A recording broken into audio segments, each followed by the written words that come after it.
የቅዱሳት መጽሐፍት መጀመሪያ የሆነው የፍጥረት መጽሐፍ ሴት በእግዚአብሔር መጀመሪያ አድርጎ በፈጠረው ከአዳም የጎን አጥንት እንደተሰራች ይናገራል።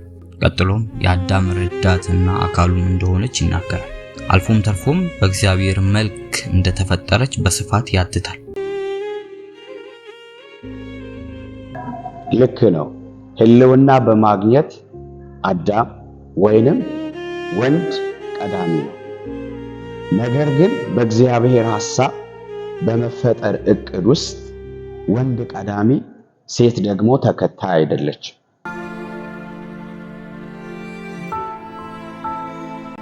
መጽሐፍ ቅዱስ በዘፍጥረት ምዕራፍ 1 ቁጥር 27 ላይ እዚህ አይነት እግዚአብሔር ሰውን በራሱ መልክ ፈጠረ፣ በእግዚአብሔር መልክ ፈጠረው፣ ወንድና ሴትም አድርጎ ፈጠራቸው የሚለው ወንድና ሴት አድርጎ ፈጠራቸው የሚለው ቃል በእግዚአብሔር የሚፈጠር እቅድ ውስጥ መቀዳደም እንደሌለ አስረጂ ነው። ነገር ግን ሴትና ወንድ እኩል ቢሆኑ ተመሳሳይ ግን አይደሉም።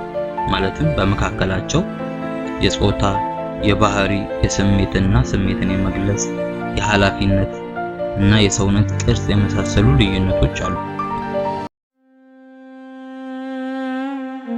በመጽሐፍ ቅዱስ ውስጥ እንደ አስቴር፣ እንደ ዲቦራ፣ እንደ ሩት እና እንደ ማርያም የመሳሰሉ ብዙ ሴቶች አሉ።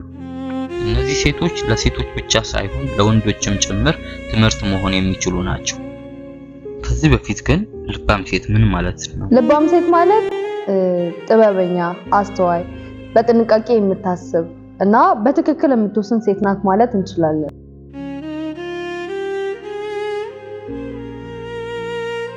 ቤቷን በሰላም ታስተዳድራለች፣ በቃሏም ሰዎችን ታበረታለች፣ ታጽናናለች፣ በፍርሃት ሳይሆን በጥበብ ትኖራለች።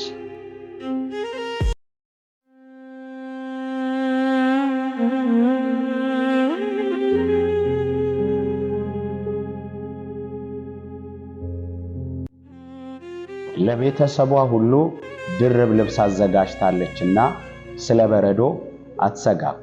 ምሳሌ ምዕራፍ 31 ቁጥር 21። ለዚህም ነው የሀገራችን ዕውቁ ዘማሪ በረከት ተስፋዬ እንዲህ ሲል የዘመረው፣ ጥበበኛዋ ሴት ቀዝቃዛውን ክረምት ሩቅ አይታ ልብሷን ሰፋችው መከራውን።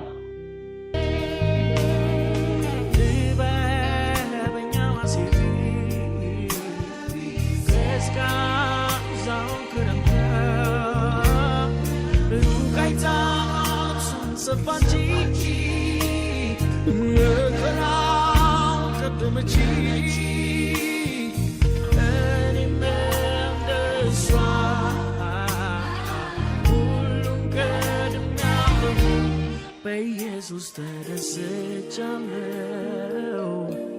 በኢየሱስ ተደስቻለሁ፣ ሐዘንን ቀድሜዋለሁ፣ ጭንቀቱን ቀድሜዋለሁ፣ ተድላን ቀድሜዋለሁ፣ ተድላን ቀድሜዋለሁ፣ ስኬት። ልባም ሴት ማለት ፈሪሃ እግዚአብሔር መሰረቷ፣ መጽሐፍ ቅዱስ ደግሞ የሕይወቷ መመሪያ ሴት ናት። ሴት ችግር ስለመጣ አትፈርስም።